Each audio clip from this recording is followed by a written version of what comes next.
Hi friends, আজকে আমরা ধানবাদ থেকে মেদিনীপুর ডিস্ট্রিক্ট গড়বেতা আমরা যাচ্ছি। আজ আমাদের ঠাকুর শ্রী শ্রী রামকৃষ্ণদেবের জন্ম উৎসব। আচ্ছা দেখো, এইটা আমরা বাঁকুড়া রোড ধরেছি, কিন্তু কি অবস্থা দেখো, কুয়াশা দেখেছো কত, দেখো পুরো কুয়াশাতে ভরে গেছে, রাস্তা দেখাই যাচ্ছে না, এমন অবস্থা।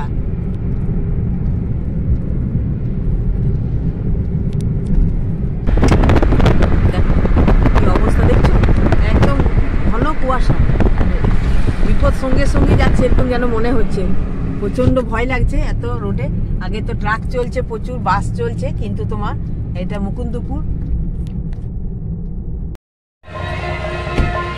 দেখছো আমাদের মিশনে প্রভাত ফেরি বেরিয়েছে।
গড়বেতা মিশন এটা আমাদের, এই যে আমার ঠাকুরমা স্বামীজি।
দেখেছো কত সুন্দর সাজানো ফুলের বাগান।